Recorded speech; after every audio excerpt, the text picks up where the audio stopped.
Casa, una iniciativa del Ministerio de Educación. Quinto grado de secundaria. Hola chicas y chicos, bienvenidas y bienvenidos a un programa más de Aprende en Casa para quinto de secundaria, una iniciativa del Ministerio de Educación para continuar aprendiendo desde casa de manera segura y divertida. El programa de hoy tratará sobre ciencia y tecnología.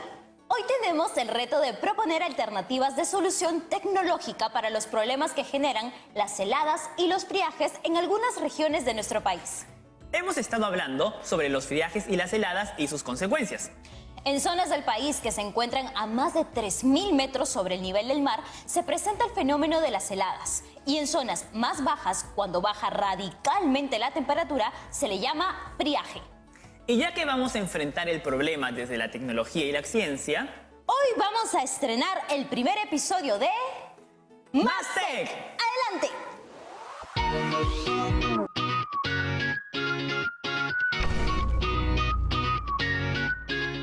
Hola Generación Mastec, soy Andrea y hoy hablaremos de las herramientas digitales para el trabajo en equipo. Con la educación a distancia y no poder vernos por pandemia, todas y todos hemos tenido problemas para hacer los trabajos grupales. Pero ¿sabías que hay varias plataformas digitales que nos ayudan a organizar y ejecutar mejor el trabajo en equipo? Hoy te voy a contar todo esto y me va a ayudar Javier. Hola Andrea, hola Generación Mastec. Hola Javier, te escuchamos. Lo primero antes de iniciar cualquier trabajo en grupo es buscar medios de comunicación digitales que les sirvan a todas y todos para que nadie se quede fuera del equipo. Es muy importante que elijan dos medios de comunicación, el primero para mensajería instantánea y el segundo para videoconferencias. Para las reuniones por videollamada como esta, pueden usar Zoom o Google Meet. En ambas, las y los participantes pueden conversar y compartir pantalla y audio sin problema. Google Meet es parte del entorno colaborativo de Google, por lo que solo necesitas tener un correo Gmail para usarla. Y se puede hacer videollamadas de duración ilimitada sin que se corte. En el caso de Zoom, sí tienes que descargar la aplicación y aunque las reuniones tienen un tiempo máximo de 40 minutos, puedes crear nuevas reuniones las veces que quieras y grabarlas. Luego,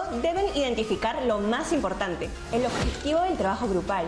O sea, ¿qué es lo que vamos a realizar? Hagan una lista de las tareas que deben hacer para llegar a cumplir el objetivo. Les recomiendo que utilicen la técnica del semáforo para identificar qué tan difícil es cada tarea. Verde para una tarea sencilla, amarillo para una más o menos compleja y rojo para las más difíciles. Para organizarse, hagan un cronograma de trabajo. Pongan las fechas de entrega para las tareas de cada miembro del equipo y definan los días de videoconferencias grupales para revisar los avances. Chicas, chicos, por favor, es importante que hagan una agenda de lo que van a hacer en cada reunión. Así sus videollamadas serán más organizadas y no pasarán tanto tiempo en la pantalla. Ah, y de paso ahorran megas. Usen Google Calendar para agendar sus reuniones. Esta aplicación les manda alertas para hacerles acordar de todos sus pendientes. Ojo con las responsabilidades. Conversen y lleguen a acuerdos claros sobre quién es responsable de cada tarea. Repartan las responsabilidades según la carga académica que representan y no dándole lo difícil a los hombres y lo fácil a las mujeres. Al final, nombren una o un representante que se encargue por un tiempo de monitorear la ejecución de los pasos y el cumplimiento de las tareas. Luego se van turnando. Recuerden, los liderazgos deben ser rotativos, hombres y mujeres por igual. Para controlar el cumplimiento de las tareas, pueden usar la metodología Kanban. El Kanban sirve para clasificar las tareas en 3 segmentos: por hacer, haciendo y hecho. Y para organizar las tareas de cada miembro del grupo, pueden usar Trello, una herramienta digital gratuita en la que pueden dividir el tablero en 3 partes, como en la metodología Kanban, y asignar tareas a cada persona del equipo. Además, podrán fijar fechas de presentación de cada tarea según el cronograma que acordaron antes y podrán etiquetar las tareas usando la técnica del semáforo. Trabajen siempre en equipo, apoyen los aportes de cada integrante. Si una idea no está del todo clara, construyan sobre ella y no la cancelen. Colaboren. En vez de decir que no pasa nada con esa idea, es mejor decir, buena idea. Y si a eso que dijiste le añadimos...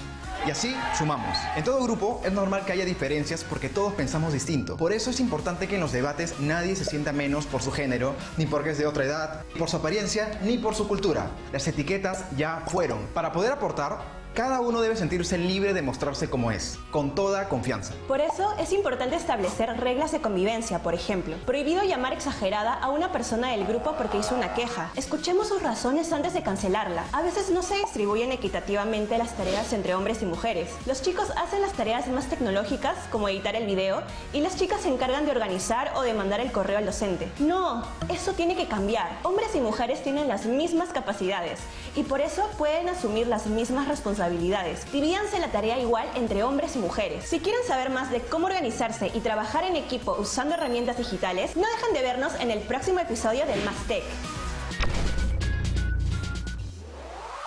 Las heladas son fenómenos meteorológicos que ocurren cuando hay descensos bruscos de temperatura por debajo de la temperatura mínima normal, que es de 0 grados centígrados. Se presentan en zonas altoandinas de Puno, Arequipa, Tacna, Moquegua, Cusco, Ayacucho, Huancavelica, Pasco, Junín y Apurímac, y ocurren entre abril y septiembre. El periodo más frío es en los meses de junio y julio. Se producen con cielo despejado o escasa nubosidad y en horas de la noche o de la madrugada. Y afectan la salud de personas, animales y plantas. El agua se congela y como consecuencia las personas y los animales pueden enfermarse y las plantas pueden morir. Las personas deben abrigarse bien para cuidarse de contraer enfermedades causadas por virus o bacterias, como los resfriados y la neumonía. Ahora que sabemos todo esto, y si nos centramos en cómo las heladas afectan a los moradores de las viviendas y analizamos con ayuda de la ciencia lo que ocurre en sus casas, ¿podremos encontrar una forma de ayudar a resolver tecnológicamente el problema? creo que es momento de hacer una reunión de equipo. ¿Cómo se podría resolver el problema del descenso de la temperatura durante las noches y madrugadas dentro de las casas? Conociendo la protección y prevención y las acciones que debemos realizar para hacerle frente al descenso de temperatura, para así proteger a los animales, personas y plantas. Aparte de ello, para que en un futuro no tengamos que estar enfrentando las consecuencias o las enfermedades que conlleva el descenso de temperatura. Una alternativa de solución para poder resolver el descenso de temperaturas en nuestras casas puede ser cubrir los espacios por los cuales se filtra el frío durante la noche y la madrugada. También se puede reforzar las paredes y o techo con placas de tecnopor para evitar que entre el frío. El exceso de la temperatura puede disminuir mediante la implementación de calefactores solares, muros de alta densidad o claraboyas térmicas. Considero que se debería acondicionar algunos lugares en casa para temperaturas bajas y tener siempre a mano abrigos o colchas, así también como estar abrigados uno mismo con guantes, medias, para de esta manera poder prevenir cualquier tipo de resfriado que se presente gracias a temperaturas bajas. ¿Qué acciones se realizarían para proteger a las personas, los animales y las plantas? Una acción que podríamos realizar es construir ambientes con materiales adecuados para proteger tanto a las plantas, animales y personas del descenso de temperatura. Las acciones que podemos realizar es usar ropas abrigadoras, usar calefacciones, no salir en altas horas de la noche, tomar, beber alimentos calientes. Aparte de ello, tener un lugar muy cálido, cerrar las ventanas y puertas y también ponerle ropa a nuestras mascotas. Reforzar los organismos encargados de estos, así como ser más estrictos con las leyes de protección del medio ambiente y aplicar castigos más severos. En este caso, para las plantas se recomienda tener un invernadero, ya que estas son muy buenas para las plantas en este tipo de temperaturas bajas. Asimismo, con los animales, tener en casa un espacio reservado para que ellos puedan acomodarse ahí y no sufrir el frío. ¿Cómo nos puede ayudar la tecnología a desarrollar formas de prevención y solución de este problema? En este caso se puede aplicar la ayuda que nos brinda un sensor meteorólogo, ya que esto nos previene o nos avisa las temperaturas que están cerca de nuestra vivienda o localidad. De esta manera nosotros, valga la redundancia, estamos prevenidos y sabemos cómo vamos a actuar de acuerdo a las temperaturas que están a punto de llegar. Yo creo que eso en cuestión tecnológica nos ayudaría bastante. Se puede prevenir mediante medios tecnológicos estudiando cuándo va a haber una baja de temperatura para poder estar preparados ante este problema. También pueden brindar solución implementando calefacción o algún otro artefacto que brinde mayor calor dentro de las casas. Mediante la implementación de cámaras y drones que estén en constante monitoreo de las zonas con más casos de tala y minería ilegal para así atrapar a los infractores y aplicar las sanciones adecuadas. La tecnología ayuda mucho a poder enfrentar el descenso de temperatura, ya que hay algunas aplicaciones que nos ayudan a poder identificar en qué temperatura nos encontramos y si estamos en 10 grados o ya sea en 8 grados, pues vamos a tener que prevenir o realizar acciones preventivas para así no poder enfermarnos. Muchas gracias, pues algunas de sus ideas han estado muy buenas. Por ejemplo, las casas se deben reparar y que no haya techos y paredes rotas para evitar que entre el aire frío. Y de todas las respuestas sacaremos una buena idea. ¿Sabían que hay una razón científica que explica por qué las casas se enfrían durante las noches, al igual que en el exterior? Y ese será nuestro punto de partida para proponer una solución. Profesor Renzo Martínez, bienvenido a nuestra investigación. Gracias por acompañarnos. Por favor, siga con la explicación. Hola Mario, Romina y Promoción Bicentenario. Como les iba contando, vamos a partir de esta pregunta. ¿Cómo se puede evitar que la temperatura del interior de las casas disminuya? Analicemos los fenómenos físicos que ocurren cuando se presenta este problema. En un día caluroso, llegas a casa luego de hacer deporte y deseas beber agua, pero solo encuentras agua caliente en la tetera. Luego recuerdas que hay cubos de hielo en la refrigeradora y decides mezclar en un vaso de vidrio el agua caliente y los cubos de hielo. Agregas poco a poco el hielo hasta sentir que el agua está fresca. Ya no está caliente ni tampoco helada. ¿Qué sucedió? ¿Cuál de los dos cuerpos, agua o hielo, estaba a mayor temperatura? ¿Cuál de los dos cuerpos, agua o hielo, estaba a mayor temperatura? El agua. Y cuando se mezclaron, ¿cuál de los cuerpos disminuyó su temperatura? El agua caliente. ¿Cómo lo sabes? Porque al beber el agua ya no estaba caliente. El hielo hizo que disminuyera su temperatura. Entonces, ¿qué pasó con la temperatura del hielo? El hielo aumentó su temperatura porque se derritió. Exacto. Al mezclar dos cuerpos de diferentes temperaturas, el cuerpo que está a mayor temperatura disminuye su temperatura porque le transfiere energía en forma de calor al cuerpo de menor temperatura, lo cual ocasiona que este último incremente su temperatura. Recuerda, el calor es una forma de energía que se transfiere de un cuerpo de mayor temperatura a otro de menor temperatura. Y regresando al ejemplo de las casas que queremos calentar, ¿dónde es mayor la temperatura al empezar las noches? ¿Dentro de las casas o fuera de ellas? Dentro de la casa, la temperatura es mayor. ¿Habrá transferencia de calor entre el interior de la casa y el exterior? Creo que sí. Habrá transferencia de calor de la casa al exterior a través de las paredes y los techos y cualquier hueco que hubiera en ellos, porque el interior y el exterior están a diferentes temperaturas.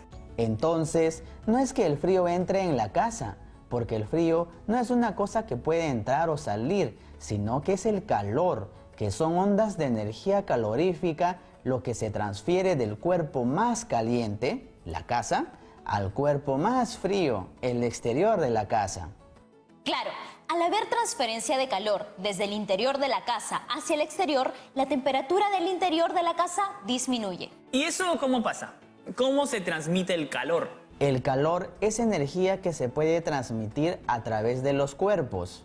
Si tienes una vela encendida y coges una cuchara de metal desde un extremo y acercas el otro extremo a la llama, pasado un corto tiempo, sentirás que la cuchara se calienta, aumentando su temperatura.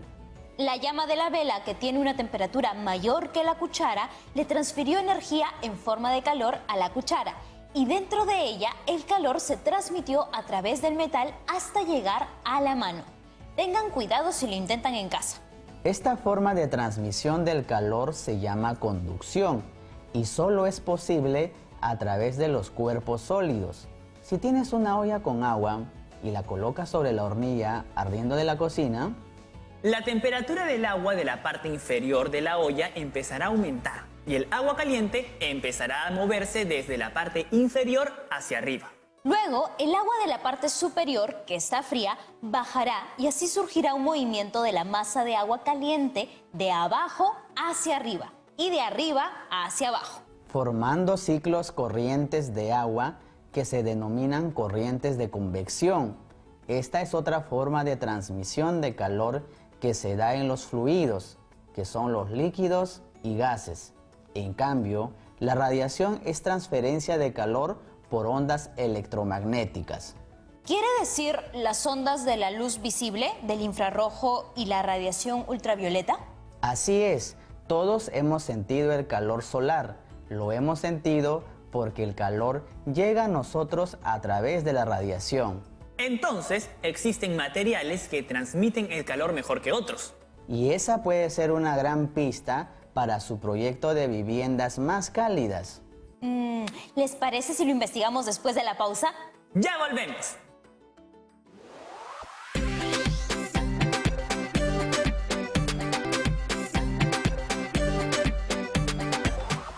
Ya estamos de vuelta. Y estábamos hablando de los materiales que conducen el calor. Los materiales que conducen mejor el calor se llaman conductores y los que no lo hacen se llaman aislantes. Los metales son buenos conductores del calor porque transmiten el calor a través de ellos. En cambio, la madera, las telas o los plásticos son materiales aislantes del calor. No son buenos conductores del calor. Existen tablas de conductividad térmica que nos indican su medida. De esta tabla se puede inferir, por ejemplo, que el acero es algo más de 3000 veces mejor conductor del calor que el tecnopor. Según la tabla, ¿qué material será mejor conductor del calor? ¿El acero o el aluminio? ¿Ustedes en casa qué opinan? Reconozcamos los materiales que sean aislantes y los materiales conductores del calor. ¿Cómo se puede evitar que disminuya la temperatura del interior de las casas? La respuesta a esa pregunta nos dará una alternativa de solución frente a descensos de la temperatura en el interior de las casas en las noches y madrugadas debido a las heladas. Veamos, la temperatura del interior de la casa desciende porque transfiere calor hacia el exterior que se encuentra a una temperatura menor. Una posible solución sería recubrir el interior de la casa con un material que tenga poca conductividad del calor. Es decir, que sea aislante, para evitar que el calor se transfiera hacia el exterior de la casa. Eso es, compañera. Nuestra propuesta tecnológica será construir un modelo que represente a la casa con diferentes materiales y observar cuáles de esos materiales son los que disminuyen la transferencia de calor hacia el exterior. De esta forma, la temperatura en el interior no disminuirá mucho. Con los resultados obtenidos, se podrá replicar el modelo de pequeña escala a la escala real, o sea, a la casa. Usando los materiales que hemos definido como adecuados. Idealmente, materiales reciclables, para que nuestra propuesta, además de cálida, sea amable con el ambiente. Y ahora el experimento que proponemos. Doctora.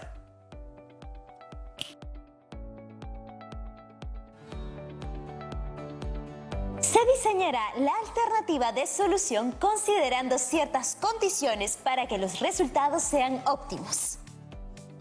Deben cumplirse los siguientes requerimientos. Se construirá un mínimo de 3 cajas de diferentes materiales y de igual tamaño. Acá tenemos algunas propuestas. El alto, largo y ancho de las 3 cajas deben de ser iguales. Estas cajas serán nuestros modelos. En adelante, para referirnos a las cajas, diremos los modelos. Se colocarán los modelos sobre una mesa, un banco o sobre una madera o cajas de cartón que las puedes colocar en el piso. La idea es que ninguno de los modelos tenga contacto directo con el suelo. Los modelos estarán en el mismo espacio para que se pueda medir la transferencia de calor bajo iguales condiciones, que son la temperatura del suelo y del exterior de los modelos. Esas condiciones deben ser iguales para los 3 modelos. Por ejemplo, si las colocas en el patio donde no hay techo, los 3 modelos deberán encontrarse en el patio. Si las colocas en una habitación, las 3 deberán encontrarse en la misma habitación. Elabora unos cuadros donde registres lo que se va a utilizar y las acciones que vas a realizar. Te proponemos un cuadro como ejemplo, pero puedes crear el tuyo.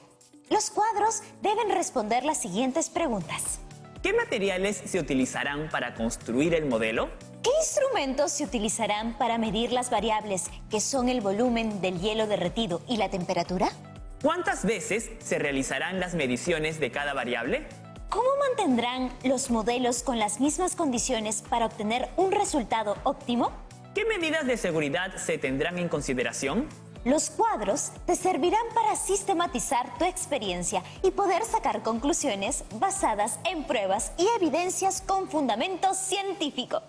Para responder las dos primeras preguntas, podemos construir un cuadro para que se registren los materiales, los instrumentos, las herramientas y los recursos que se utilizarán, con sus respectivos costos. En la primera columna se registrará la cantidad de materiales o instrumentos que se va a utilizar. En la segunda columna, los materiales, las herramientas, etc. Y en la tercera columna, el costo de todos esos insumos. Puedes probar con los siguientes materiales: botellas de plástico recicladas, cartón reciclado, tecnopor reciclado. También usarás en el proceso recipientes para obtener el hielo, recipientes para colocar el hielo dentro del modelo, hielo, rafia, pabilo, pegamento, tijeras, un reloj, un termómetro o aplicación del celular, una taza medidora de volumen, una regla o cinta métrica. Y puedes emplear el siguiente cuadro para registrar el tiempo que necesitas para cada paso del proceso. Pueden ser semanas, días, horas. Aquí se observa en la primera columna los procedimientos o acciones realizados. En la segunda columna, los días en que se desarrollarán todos los procesos. Marca como día 1 el día que empieces a obtener los materiales e instrumentos y construir tu prototipo. Mide el volumen de hielo fundido o la temperatura a partir del día 2 y anota el tiempo que tardarás. Cada uno realiza su propio cronograma de acciones por realizar. Describe también las medidas de seguridad que debes tener en cuenta para la construcción del modelo y los procedimientos a seguir.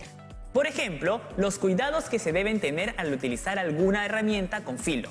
Tener cuidado para no cortarse, entre otras. Una vez que tengas todo preparado, puedes empezar.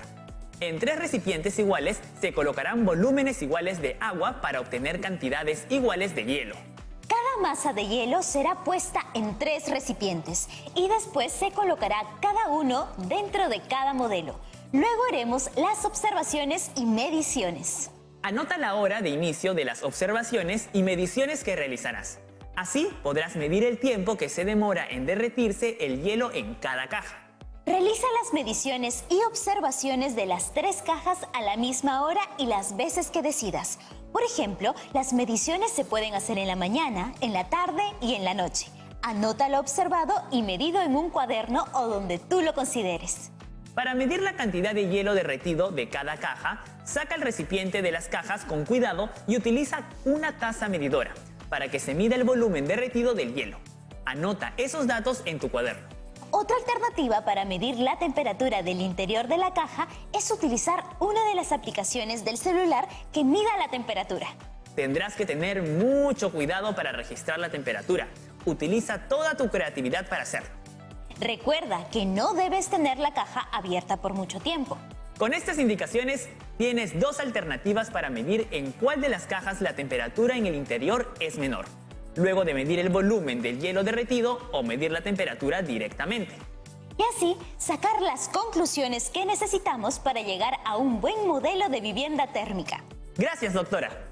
En el programa de hoy hemos recordado el tema de las heladas y las consecuencias de este fenómeno sobre las personas, los animales y las plantas. Y hemos propuesto una solución tecnológica para evitar que la temperatura del interior de las casas disminuya mucho. Ya empezamos con el diseño y hemos propuesto 3 modelos para ser observados y analizados y así determinar cuál de los modelos es el que se replicará.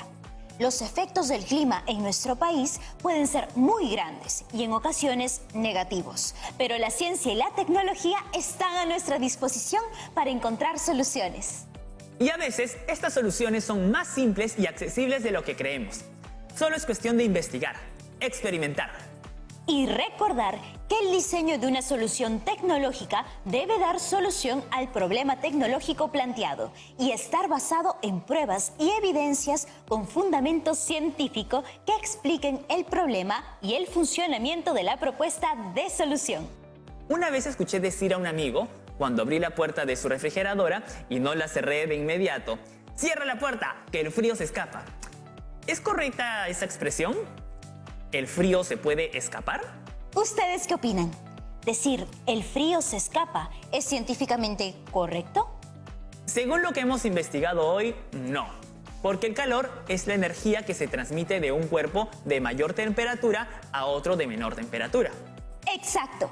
Y cuando se abre la puerta de la refrigeradora, el calor se transfiere de afuera hacia dentro de la refrigeradora, porque la temperatura es mayor en el exterior de la refrigeradora, lo cual ocasiona que la temperatura del interior se incremente. Pero si se abre por un instante, no elevará tanto la temperatura. Al dejar la puerta abierta de la refrigeradora, lo que ocasionará es que el motor se active para bajar la temperatura, y esto trae como consecuencia un consumo extra de electricidad. Es mejor no hacerlo. Creo que hoy hemos avanzado un buen paso en nuestro camino de aprendizaje. Hemos diseñado una alternativa de solución tecnológica para hacer frente a las consecuencias de las heladas sobre las personas, los animales y las plantas. Y poco a poco lograremos que nadie en el Perú tenga que soportar demasiado frío. ¡Que vivan la ciencia y la tecnología! ¡Que vivan! ¡A estudiar siempre! ¡Chao! ¡Chao!